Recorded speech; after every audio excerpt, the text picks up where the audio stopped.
الحمد لله نحمده ونستعينه ونستغفره ونؤمن به ونتوكل عليه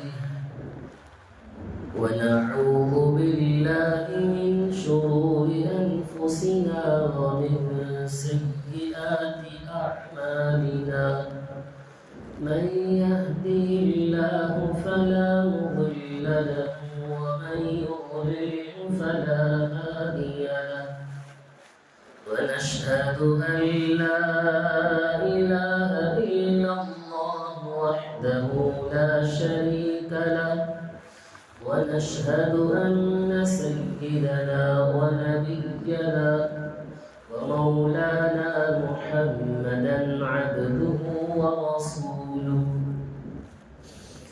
أما بعد أعوذ بالله من الشيطان الرجيم بسم الله الرحمن الرحيم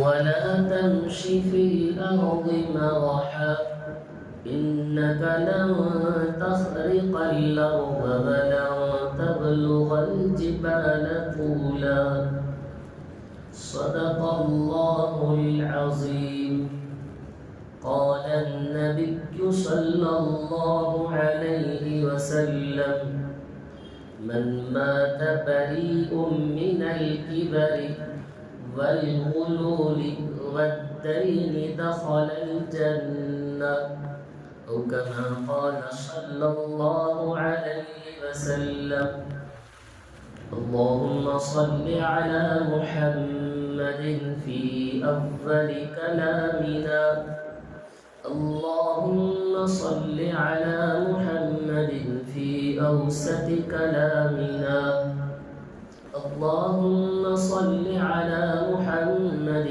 في آخر كلامنا رب اشرح لي صدري ويسر لي أمري واحلل عقدة من لساني يفقه قولي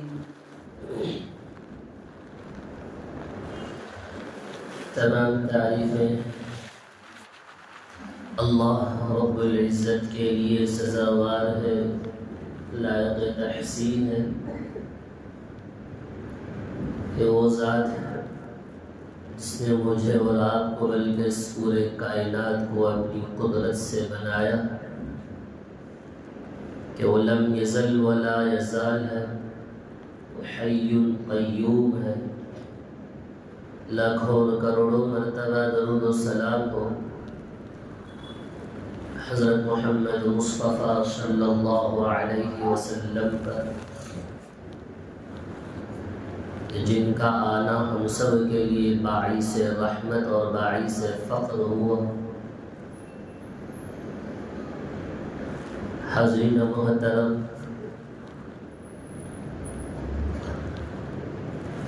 حضور پاک صلی اللہ علیہ وسلم نے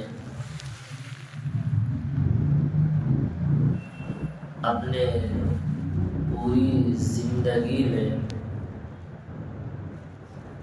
تمام لوگوں کو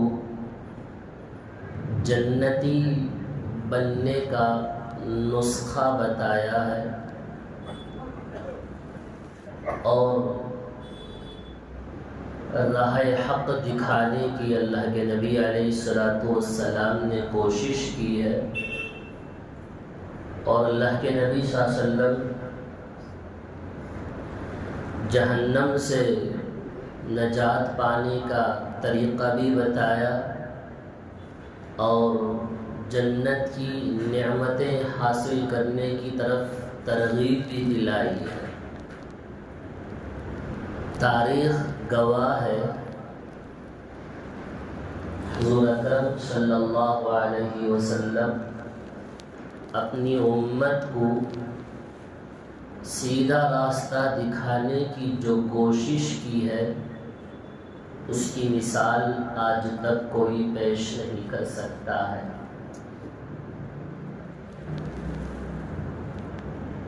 تو کاش امت اللہ کے نبی صلی اللہ علیہ وسلم کی اس حقیقت کو سمجھتی اور حضور اکرم صلی اللہ علیہ وسلم کی تعلیمات پر اپنی زندگی کو گزارتی، اس لیے کہ اللہ کے نبی صلی اللہ علیہ وسلم کی زندگی میں ہم سب کے لیے ایک نمونہ ہے۔ ہر قدم پر اللہ کے نبی صلی اللہ علیہ وسلم نے ہمیں زندگی گزارنے کا طریقہ، ڈھنگ اور سلیقہ سکھایا ہے۔ لہذا حضور اکرم صلی اللہ علیہ وسلم کی زندگی کو اپنی زندگی میں اپنانا اور حضور پاک صلی اللہ علیہ وسلم کے بتائے ہوئے طریقے پر اپنی زندگی کو گزارنا۔ اللہ کے نبی صلی اللہ علیہ وسلم نے ہمیں بتایا ہے کہ دنیا میں کون سا طریقہ ٹھیک ہے اور کون سا نہیں ہے، کون سا طریقہ جنت لے جانے والا ہے اور کون سا طریقہ جہنم کی طرف لے جانے والا ہے۔ تو میں ابھی خطبے میں ایک حدیث پڑھا ہوں، جس حدیث میں نبی علیہ السلام نے فرمایا 3 آدمی ایسے ہیں جن کے لیے جنت کی خوشخبری دی جا رہی ہے۔ یعنی اگر کوئی آدمی جنت جانا چاہتا ہے تو یہ 3 آدمی ہیں۔ نمبر 1، اللہ کے نبی صلی اللہ علیہ وسلم نے فرمایا من مات بریء من الکبر، جو کوئی آدمی دنیا سے اس حالت میں رخصت ہو کہ وہ تکبر نہ کرے، والغلول، کسی کے مال میں خیانت نہ کرے، والدین، اور اس حالت میں مرے کہ اس کے ذمے میں کسی کا کوئی قرض نہ ہو۔ نبی علیہ السلام نے فرمایا کہ دخل الجنہ، کہ وہ آدمی جنت میں داخل ہو گئے۔ تکبر سے بچنا، مال میں خیانت کرنے سے بچنا اور اپنے ذمے کسی کا کوئی قرض باقی نہ رکھنا۔ 3 آدمی کو اللہ کے نبی صلی اللہ علیہ وسلم نے جنت میں داخل ہونے کی خوشخبری سنائی ہے۔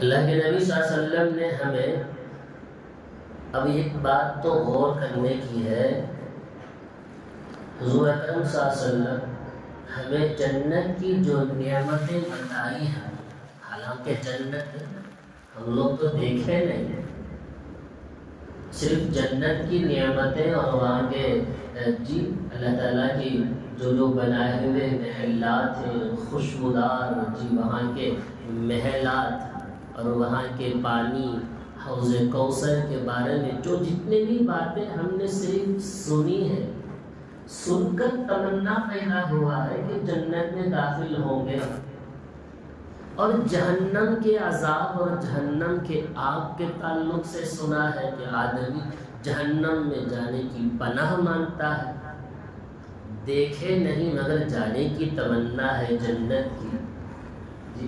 تو اللہ کے نبی صلی اللہ علیہ وسلم نے فرمایا اگر ان نعمتوں کو حاصل کرنا ہے، صرف دعا سے کام نہیں چلے گا، ارادے اور خواہشات سے کام نہیں چلے گا، جنت میں جانے کے لیے ارادے اور خواہشات کے ساتھ ساتھ عمل بھی ضروری ہے۔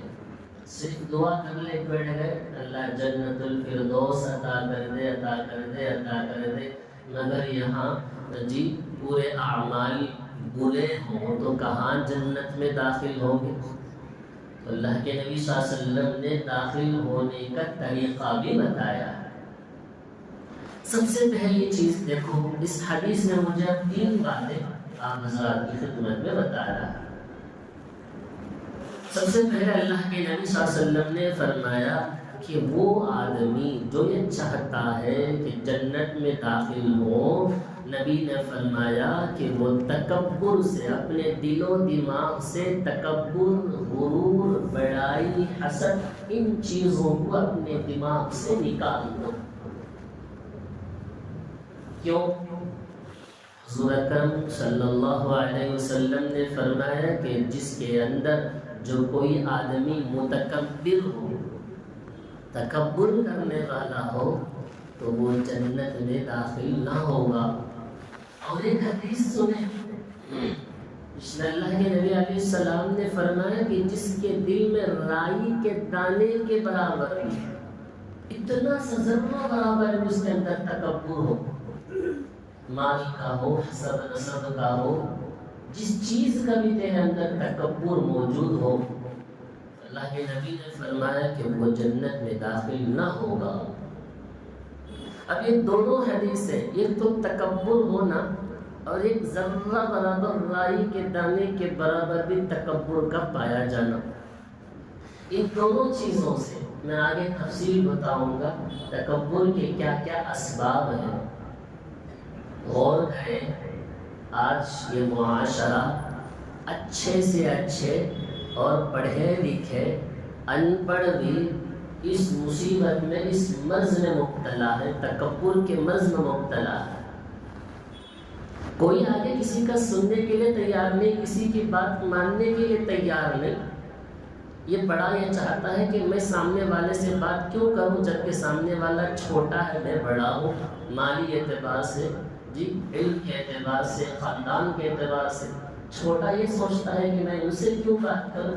ہر کوئی یہ چاہتا ہے کہ میری بات چلے، ہر کوئی میرا سنے، میرا ہی چلے، میرا بس چلے، جگہ ہر جگہ میرا ہی چلانے کی تکبر ہے، غرور، کبر جو ہے، تو انسان کو نا یہ تو آپس میں اختلاف پیدا کر دیتا ہے اور دوریاں پیدا کر دیتی ہے۔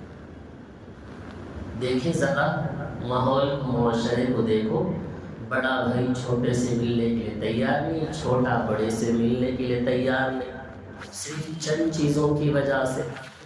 یا تو وہ بھول گیا ہوگا کسی تقریب میں، شادی میں ملاقات کرنا، سلام کرنا، رشتہ دار، بھائی، دوست، تو اس کے دل میں یہ بات پیدا ہوتی وہ مالدار ہو گیا ہے، اس کے اندر غرور اور گھمنڈ، تکبر آ گیا ہے، اس کے واسطے وہ مجھ سے ملتا نہیں، مجھے سلام نہیں کیا، مجھے دیکھا نہیں۔ یہ ماحول میں نا یہ مرض بہت بڑھتا گیا۔ اب کیا ہو گیا؟ دوریاں بڑھی، بھائیوں سے تعلقات ختم ہوئے، آپس میں نا اتفاقیاں بڑھی، رشتہ داروں میں یہ مرض بڑھتا گیا۔ سرکار دو عالم صلی اللہ علیہ وسلم نے فرمایا جو کوئی آدمی تواضع، عاجزی اور انکساری اختیار کرتا ہے تو اللہ تبارک و تعالیٰ کی نظروں میں وہ محبوب بن جاتا ہے۔ اپنے آپ کو کم تر سمجھتا ہے، حقیر اپنے آپ کو جتنا سمجھے گا، اللہ تعالیٰ اس کو لوگوں کی نگاہوں میں بھی اس کی عظمت اور وقعت کو بڑھائے گا۔ اور ایک حدیث میں اللہ کے نبی نے فرمایا، اسی حدیث میں، جو کوئی آدمی تکبر اور بڑائی اور غرور کرتا ہے، اللہ تبارک و تعالیٰ کی نگاہوں میں سب سے پہلے تو گر جاتا ہے، اور جو اپنے آپ کو بڑا سمجھنے کی کوشش کرتا ہے، حدیث کا جملہ سننا، نبی فرماتے ہیں کہ وہ لوگوں کی نظروں میں کتے اور خنزیر سے بھی بے حیثیت اور بے وقعت ہو جاتا ہے۔ ہر جگہ میں ہی بڑا ہوں، میرا ہی چلنا ہے، تکبر اور غرور اور گھمنڈ نے ہر چیز پر انسان کو نیچے گرا کر ختم کر دی۔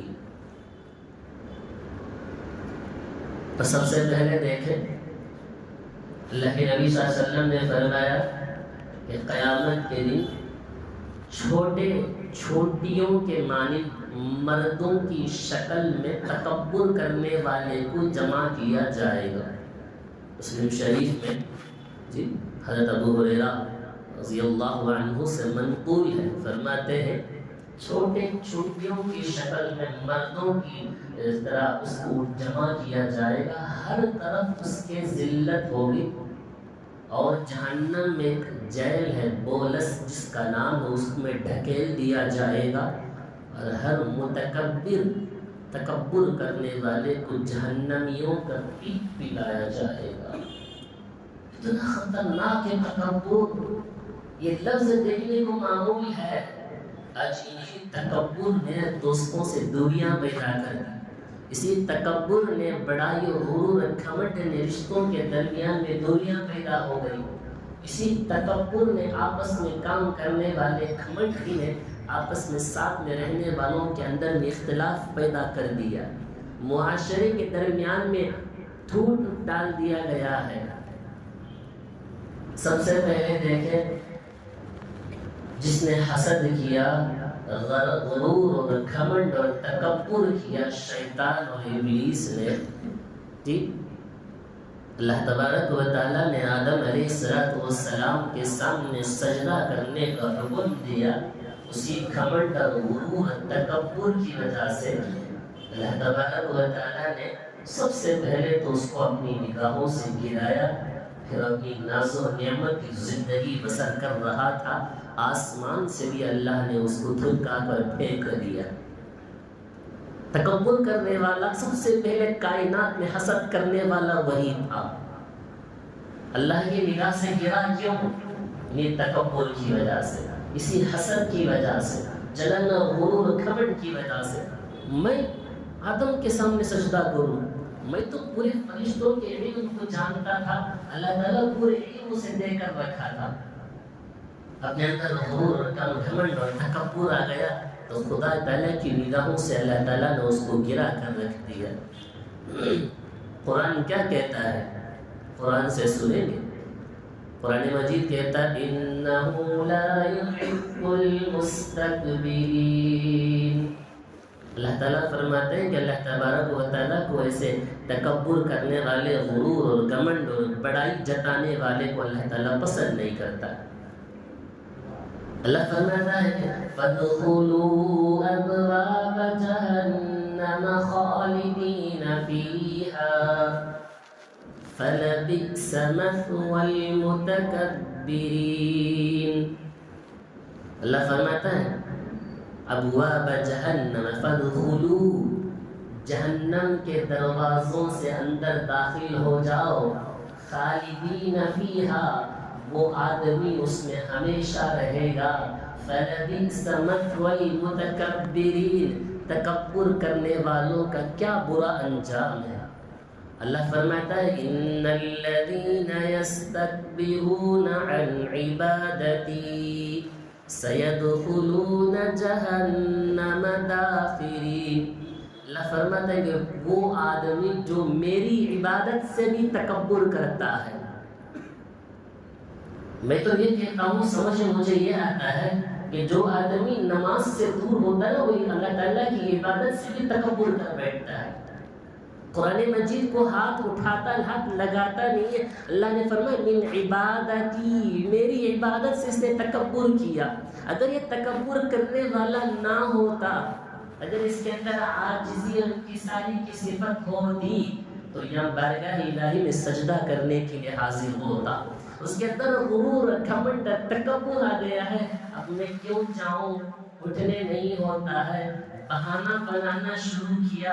خدا تعالیٰ نے سب سے پہلے سجدے کی توفیق اسے چھین لیا. خدا تعالیٰ کی نگاہوں سے گرا. من عبادتی، قرآن نے کہا لا یستکبرون عن عبادتی، میری عبادت سے اس نے گھمنڈ کیا. تم نے وقت نہیں نکالا نماز کے لیے، قرآن کے لیے، خدا تعالیٰ کی عبادت کے لیے. اللہ نے سجدے کی توفیق کو چھین لیا. کہتے ہیں کہ مجھے وقت نہیں ملا، وہ وقت بعد کی بات ہے، وہ وقت نہیں. خدا تعالیٰ کو یہاں آنا پسند نہیں.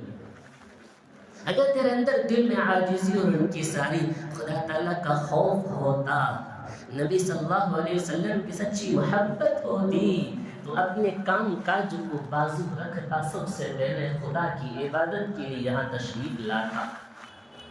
تو تیرے غرور اور گھمنڈ نے تو اللہ کی عبادت سے بھی تو دور ہو گیا. حضور اکرم صلی اللہ علیہ وسلم نے فرمایا جو کوئی آدمی تکبر کرنے والا ہو، قیامت کے دن اللہ کے نبی نے فرمایا کہ چوٹیوں کی شکل میں اس کو اٹھایا جائے گا اور لوگ اسے قیامت کے دن رومتے ہوئے اوپر سے چلے جائیں گے. اور اللہ کے نبی صلی اللہ علیہ وسلم فرماتے ہیں جہنم میں ایک وادی ہے جس کا نام حب حب ہے، فرماتے ہیں اللہ تعالیٰ نے قسم کھایا ہے ہر متکبر کو اللہ تعالیٰ اس وادی میں پھینک دے گا۔ اللہ کے نبی نے حضرت بلال سے کہا اے بلال تم ان لوگوں میں سے نہ ہو جا، یہ تکبر کرنے والوں کی صفت میں شمار کبھی نہ مت کر، اس کے اندر تو شامل نہ ہو۔ انہیں تکبر کی وجہ سے اللہ تعالیٰ، تکبر کے کیا کیا اسباب ہیں؟ سب سے پہلے دیکھیں تکبر کی وجہ سے دنیاوی اور اخروی لحاظ سے، دونوں بھی لحاظ سے تکبر ہے۔ ایک حق بات کو قبول نہ کرنا، اپنے کو بڑا سمجھنا، سامنے والے کو حقیر اور کم تر سمجھنا۔ سب سے پہلا اسباب تکبر کرنے کا علم۔ اگر کوئی آدمی علم کی وجہ سے تکبر کرے کہ میں سب کچھ جانتا ہوں، تو یاد رکھ لینا کہ شیطان اور ابلیس نے بھی کہا تھا کہ مجھے سب کچھ آتا ہے، اسی ایک تکبر کی بنا پر اللہ تعالیٰ نے اس کو اللہ کی نگاہوں سے بھی اللہ تعالیٰ اوپر سے نیچے پھینک دیا۔ اگر تکبر تمہاری عبادت اور ریاضت کی وجہ سے تکبر کرتے ہیں، یہ سوچتے ہیں کہ میں جو نماز پڑھ رہا ہوں میرے جیسا نماز کوئی نہیں پڑھتا، میں تہجد کے پابند ہوں، میں سنت و نوافل کا پابند ہوں، میں 5 وقت نماز کو جاتا ہوں، اگر یہ تکبر تمہارے اندر آ گیا تو اس بات کو سوچ لینا یہ نماز جو پڑھ رہے ہیں تو اپنی طاقت سے نہیں پڑھ رہا ہے، اس میں اللہ تعالیٰ کا فضل ہے، اللہ نے توفیق دیا ہے نماز کے لیے، تو نے سجدے کے لیے آ گیا ہے۔ اگر خدا تعالیٰ نے اس سجدے کی توفیق کو چھین لیتا تو کیا کرتا؟ اگر نماز کے اندر یہ بات آ گئی عبادت میں کہ مجھے دیکھے لوگ مجھے نمازی کہیں، وہ نماز اللہ کے یہاں قبول بھی نہیں ہے، اور وہ نماز جو اپنے اندر تکبر اور بڑائی پیدا ہو گئی جنت کے بجائے جہنم میں جانے کا سبب بھی بن جائے۔ اگر مال جائیداد بینک بیلنس اور بلڈنگ کی وجہ سے اپنے اوپر تکبر ہے، میرا جیسا گھر اس پورے محلے میں نہیں، میں ہی مالدار ہوں، میرا فلاں بینک بیلنس ہے، میں اتنا بڑا مالدار ہوں، اگر یہ غرور تکبر یہ کر رہا ہے، ذرا سوچ لینا قارون کا اس واقعے کو، اس نے کہ اپنے مال پر گھمنڈ اور تکبر کیا تھا، آخر کیا ہوا؟ اسی مال کے ساتھ زمین میں دھسا دیا گیا۔ اگر غرور گھمنڈ اور مال پر ہے تو فرعون کو سوچ لینا، کہا تھا کہ انا ربکم الاعلی۔ اس بات کو یاد رکھ لینا، نہ کفن میں جیب ہوگا، نہ قبر میں کوئی تجوری الماری ہوگی کہ پورے سامان کو لے کر وہاں چلے جائے۔ اگر غرور گھمنڈ اپنی خاندان اور حسب نسب سے ہے کہ میرا پورے خاندان ایسا نہیں ہے، اگر کرنا ہوگا سرکار دو عالم صلی اللہ علیہ وسلم کے وہ خاندان تمام خاندانوں میں سے اعلیٰ ہے، وہ کرتے۔ نبی نے فرمایا کہ کبھی اپنے خاندان اور حسب و نسب سے غرور گھمنڈ نہ کرنا۔ اگر فقر گھمنڈ اور غرور اپنی خوبصورتی اپنے حسن و جمال کی ہے تو اللہ کے نبی صلی اللہ علیہ وسلم سے حسین و جمیل اس پورے کائنات میں کوئی نہیں۔ حضور اکرم صلی اللہ علیہ وسلم کی صفت تھی، اللہ کے نبی صلی اللہ علیہ وسلم نے 3 چیزیں چھوڑ دی تھی پوری زندگی میں، تکبر کرنا اور کسی پر بے جا فضول فحش گوئی کرنا، جو چیز ضرورت نہ ہو اس چیز پر گفتگو نہ کرنا۔ تکبر اللہ کے نبی کی زندگی سے ختم ہو گئی۔ اگر تکبر کرنا ہوتا، امام الانبیاء، اللہ اکبر، کیا عاجزی اور کیا انکساری، حضرات صحابہ کے اندر کیا عاجزی اور انکساری، امیر المؤمنین بن جاتے ہیں، گھر گھر میں جا کر خدمت کرتے ہیں۔ آج کوئی ایک گھر کا مالدار بن گیا، دوسروں کے اپنے پڑوسی کی غربت کی طرف آنکھ اٹھا کر دیکھنے کی بھی اس کے توفیق نہیں۔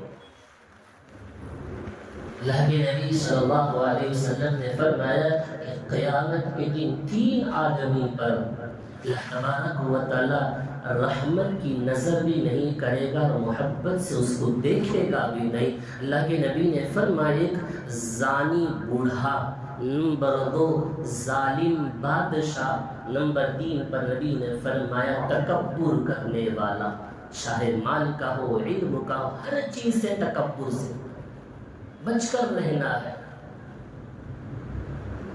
قرآن مجید میں اللہ تبارک و تعالیٰ نے زندگی گزارنے کا اصول بیان فرمایا ہے.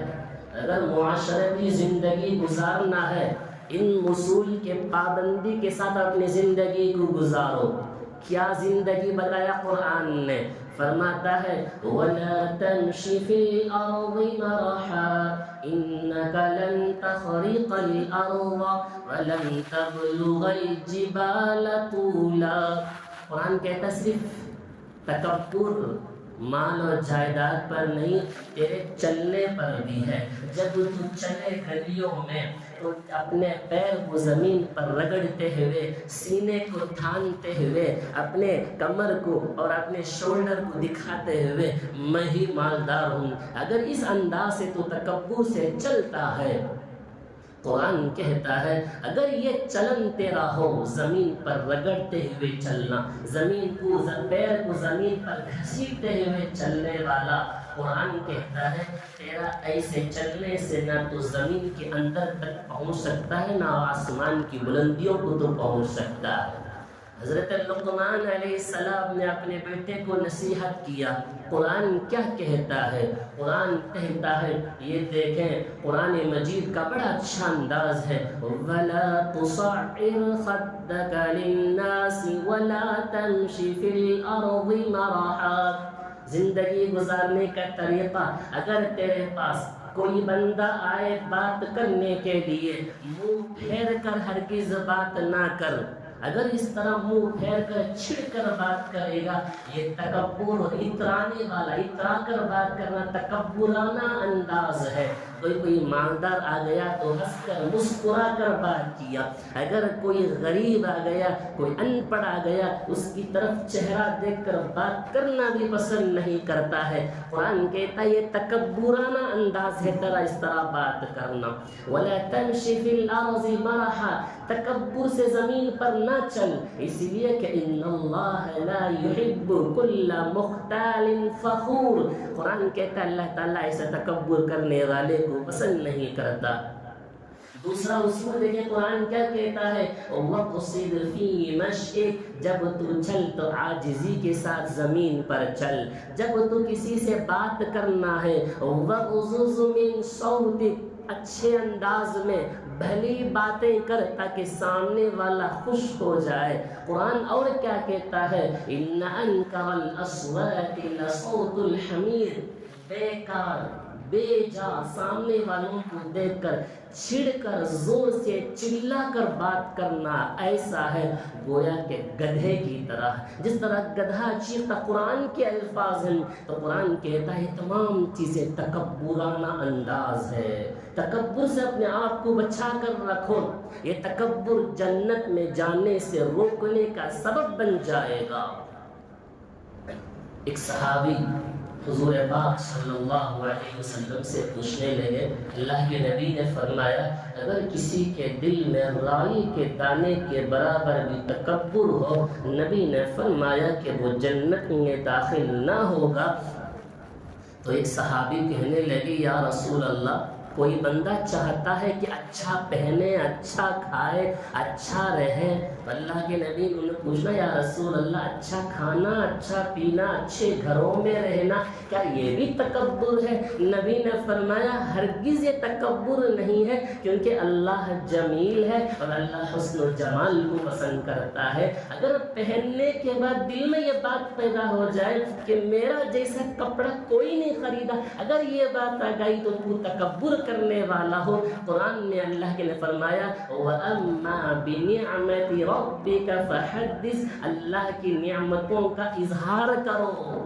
آپ کے کپڑا پہننے سے، آپ کے چال چلن سے لوگوں کو لگے کہ یہ تکبر والا ہے، اس چال کو بدلو. اچھا پہن لینا، اچھا رہنا، اچھا سہنا، اچھے گھر عالیشان محل میں رہنا، یہ اللہ تعالیٰ نے تمہیں مال و دولت سے نوازا ہے، تم رہو، اسے استعمال کرو. لوگ کہیں گے اگر میں ایسا رہوں تو لوگ اچھا کہے، اچھا رہے تو بھی کہتے ہیں، کوئی چیز غلط ہو تو بھی کہتے ہیں. لوگوں کا کیا ہے؟ نبی نے فرمایا تکبر نہیں ہے.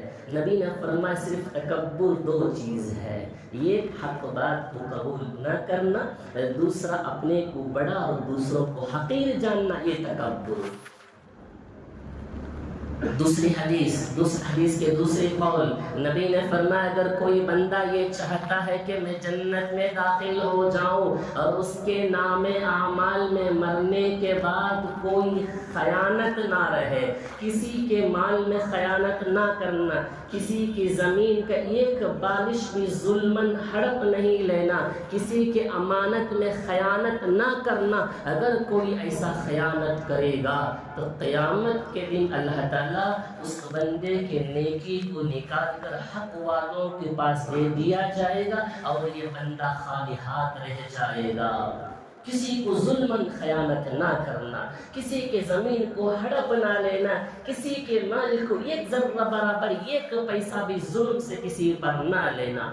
ایک صحابی حضور پاک صلی اللہ علیہ وسلم کو ایک غلام تحفے میں دیے، وہ غلام نبی پاک صلی اللہ علیہ وسلم کو سفر میں جانے کی تیاری کے لیے سفر کی تیاری کر رہا تھا۔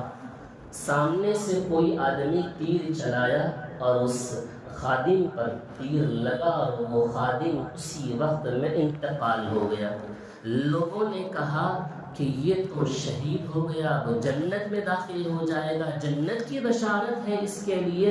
اللہ کے نبی صلی اللہ علیہ وسلم نے فرمایا ہرگز نہیں، وہ جنت میں داخل نہیں ہوا، اس لیے کہ جنگ خیبر کے دن غنیمت کے مالوں میں سے ایک مال لایا، اس میں سے اس نے ایک چادر خیانت کے طور پر ظلماً اٹھا لیا تھا، وہی چادر اس کے جسم پر آگ کی طرح لپٹ گئی ہے۔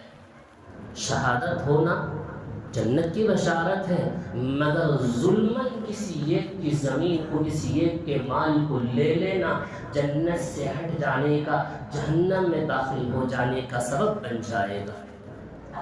حدیث پاک کا تیسرا جملہ سنیں، حضور پاک صلی اللہ علیہ وسلم نے فرمایا اگر کوئی آدمی جنت میں جانا چاہتا ہے تو اس کے لیے چاہیے کہ زندگی میں مرنے سے پہلے اس کے نام اعمال میں اپنے اوپر کسی کا کوئی قرض باقی نہ رہے، کیونکہ یہ قرض ایسی بلا ہے جو جنت میں جانے سے روک دیتی ہے۔ حضور پاک صلی اللہ علیہ وسلم نے فرمایا جب آدمی کی روح قبض ہو جاتی ہے، اس کی روح اٹکی ہوئی ہوتی ہے، نہ وہ جنت میں داخل ہوگی اور نہ وہ نیک لوگوں کے زمرے میں شامل ہوگا، یہاں تک کہ اس کی طرف سے کوئی قرض ادا نہ کر دے، جنت میں جانے کا اٹک جائے گا۔ ایک اور حدیث سنے، نبی نے فرمایا شہید شہادت پا لیا، اس کے گناہوں کی بخشش ہو گئی، مگر سوائے قرض کے وہ اٹکا رہ گیا۔ شہادت کا مرتبہ تو بلند ہے، مگر اس کے ذمے میں کسی کا کوئی قرض باقی رہا، اس کو وہیں پر روک دیا جائے گا۔ نبی علیہ السلام نے فرمایا کبیرہ گناہوں میں سے اللہ کے نزدیک سب سے خطرناک گناہ یہ ہے آدمی اس حال میں مرے کہ اس کے اوپر کسی کا کوئی قرض باقی ہو۔ آج ماحول کو اٹھا کر دیکھیں بھی کس کے اوپر کتنا قرض ہے۔ قرض مانگنے والے پر جب مانگنے آتا ہے تو اسے ٹال مٹول کرنا، وقت پر وقت دے کر ہٹاتے چلے جانا، یا نہیں تو سامنے والے کو ایسے الفاظ دیتے پیسے کہاں جا کر مر جاتے، کہاں چلے جاتے، اس طرح کے بے تکے انداز میں۔ مگر غور کرنا، وہ کہتے ہیں کہاں چل جائیں گے، کہاں مر جائیں گے، مرنے سے پہلے پہلے کسی کا قرض ادا کر دو ورنہ جہنم میں جا کر بیٹھ جائیں گے، جنت کا دروازہ بند کر دیا جائے گا۔ آج یہ فتنہ اتنا پھیل چکا ہے ہمارے مسلمان بھائیوں میں، نہ جانے کیسے کیسے اپلیکیشن آ گئے، اس میں اپنا آدھار کارڈ سبمٹ کرو، 2-3 ہزار کا قرض لیو، قرض ادا نہ کرنا اور اس کے بعد موبائل کو سوئچ آف کر دینا۔ یہ ہمارے مسلمان بھائیوں کے ساتھ بہت زیادہ یہ اسکیم ہو رہا ہے۔ یہ نہیں سوچتے ہیں کہ ہمارا آدھار کارڈ وہاں گیا، اس سے ہمارا کتنا غلط فائدہ اٹھا سکتے ہیں۔ قرض لیو کہ اتنا قرض لیو کہ اپنے قرض کو ادا کرنے کی تمہارے اندر طاقت اور استطاعت باقی رہے۔ حضور اکرم صلی اللہ علیہ وسلم نے فرمایا اگر کوئی آدمی کسی سے قرض لیا، قرض نہ لوٹانے کا اس کا پختہ ارادہ تھا، قرض لیا ہے میں نہیں لوٹاؤں گا اس کا یہ ارادہ تھا، اللہ کے نبی نے فرمایا کہ قیامت کے دن اللہ کے سامنے چور کی حالت میں حاضر ہوگا، میدان محشر میں چور کی حالت میں حاضر ہوگا، وہاں اس کی بدنامی ہوگی، پورے لوگ اسے دیکھیں گے چور آ گیا ہے، ظالم ہے، لوگوں کا مال کو ظلماً اس نے لیا ہے، ہم نے کسی سے مزدوری پر کام کرنے کے لیے ایک مزدور کو رکھا، اس نے آپ نے اس کو مزدوری نہیں دی، اس نے ٹال مٹول کیا، یہ آپ کے ذمہ اس پر قرض ہے، اس کو دینا ہے، اس کا اللہ کے پاس یہ بھی سوال ہوگا۔ ارے اتنا قرض لیو کہ جتنا آپ ادا کر سکتے ہیں، سوچا کہ میری کمائی میں سے، میری ضروریات میں سے میں قرض ادا کر سکتا ہوں، میری ضرورت پوری ہو سکتی ہے، بے جا قرض لے لینا۔ گھروں پر ایک غیر مسلم آ کر کھڑے ہو کر ایک عورت کے سامنے بدتمیزی سے پیش آتا ہے، کیوں؟ قرض لیتے ہیں، دینے کے لیے ہمت اور سکت نہیں ہے، سود پر سود بڑھتا جاتا ہے، ایک بے حیائی کے اس طرح ایک غیر مسلم بھائی کھڑے ہو کر چیختا چلاتا ہے۔ ذرا سوچ کر دیکھنا حضور پاک صلی اللہ علیہ وسلم نے کیا الفاظ استعمال فرمایا، اللہ اکبر، اللہ ہماری سنت کی حفاظت فرمائے، دینا ہے دے کر چلے جاؤ ورنہ جنت سے محروم رہ جاؤ گے۔ تین چیزیں لکھنے میں معمول ہے، نبی نے فرمایا تکبر سے بچنا، کسی کے مال کو ظلماً نہ لینا، اپنے ذمہ قرض کو باقی رکھ کر نہ چلے جانا، اگر انتقال ہونے سے پہلے اپنے اوپر کسی کا کوئی قرض ہو، مسئلہ یہ ہے اپنے وارثوں کو بتا کر چلے جاؤ کہ میرے ذمے کا اس قرض کو ادا کر دے، ورنہ وہاں ان کی روح اٹکی ہوئی ہوگی، نہ جنت میں جائے گی، نہ نیک لوگوں کی زمرے میں وہ شامل ہوگی۔ اللہ معاف فرمائے۔ یہ تین چیزوں سے بچنا ہے، تکبر سے، خیانت سے، قرض سے بری ہو کر جو کوئی آدمی مرے گا، نبی علیہ السلام نے فرمایا کہ دخل الجنہ، وہ جنت میں داخل ہو گیا۔ اگر یہ تین چیزیں کرنا چاہتے ہیں، اگر جنت میں داخل ہونا چاہتے ہیں، غرور گھمنڈ سے بچاؤ، عاجزی اور تواضع اختیار کرو۔ شیخ سعدی رحمۃ اللہ علیہ فرماتے ہیں میں ایک مرتبہ کعبۃ اللہ میں طواف کر رہا تھا، میں ایک آدمی کو دیکھا، لوگ آئے ہیں، اس کے ساتھ میں 4-5 بڑے بڑے افراد ہیں، تمام لوگوں کو ڈھکیل کر لوگوں ان کو طواف کرا رہا تھا، کہہ رہا ہے کہ بھئی بڑے آدمی آئے ہیں، بڑے صاحب آئے۔ شیخ سعدی رحمۃ اللہ علیہ فرماتے ہیں میں نے اپنی نگاہ اٹھا کر اس کو دیکھا اور پورے طواف کرنے والے بھی اس کو دیکھے اور طواف کر کے وہ نکل گیا۔ میرے ذہن میں ایک خیال آیا، یہ ایسا گھر ہے کعبۃ اللہ، یہاں ہر آنے والا اپنی عاجزی اور انکساری کے ساتھ، محبت اور عشق عاجزی کے ساتھ یہاں آ کر طواف کرنا چاہیے، مگر اس کے اندر تکبر اور بڑائی کی صفت پائی گئی ہے۔ عبادت میں بھی تکبر اور بڑائی کیوں؟ میں یہ دل میں سوچا، چند دن کے بعد میں بغداد کے ایک سڑک پر کسی بھکاری کو بھیک مانگتے دیکھا۔ شیخ سعدی فرماتے میں نے اس کے چہرے کو غور سے دیکھا، اس نے مجھے پوچھا مجھے کیوں گھور رہے ہو؟ کہنے لگے میں نے آپ کو اس سے پہلے کہیں دیکھا ہے۔ غور کر کے بتایا کہ چند سال پہلے میں نے آپ کو کعبۃ اللہ میں طواف کرتے دیکھا، آپ کے ارد گرد نوکر چاکر رہا کرتے تھے۔ اس نے کہا ہاں میں ایک بڑا بغداد کا مالدار تھا، اللہ تعالیٰ نے مجھے مال سے نوازا تھا، میرے اندر غرور اور گھمنڈ اور تکبر نے، عبادت کی جگہ میں بھی میں نے تکبر کیا، اللہ تعالیٰ نے مجھے دنیا ہی میں اس کی سزا دیا، پورے مال و اسباب میرے چھین گئے، آج میں یہاں بھیک مانگتا بیٹھا ہوں۔ نبی نے فرمایا نا جو کوئی تکبر کرے گا، اپنے آپ کو بڑا سمجھے گا، لوگوں کی نگاہوں میں اللہ تعالیٰ اس کی حیثیت کو گھٹا کر رکھ دے گا۔ یہ مال اللہ نے مجھے دیا تھا، میں غریبوں میں دینے کے بجائے میرے اندر غرور گھمنڈ تکبر آیا، کوئی غریب آتا میرے سامنے تو میں غریب کو دے کر کے تھا تو یہ بھکاری میرے پاس ہٹ جائے سے، اپنے چہرے کو میں غرور گھمنڈ کی وجہ چہرہ پھرا لیا، آج اللہ نے بھی مجھ پر اپنی رحمت سے منہ پھیر لیا۔ غرور سے بچ جاؤ، عبادت کر رہے ہیں کسی اور کی نہیں، خدا تعالیٰ کی عبادت کر رہے ہیں۔ شروع کا نہانا بھی کسی کے محتاج ہے، آخری کا نہانا بھی کسی کا محتاج ہے، تو درمیان میں کس کا گھمنڈ، کس چور پر زندگی بسر کر رہے ہیں؟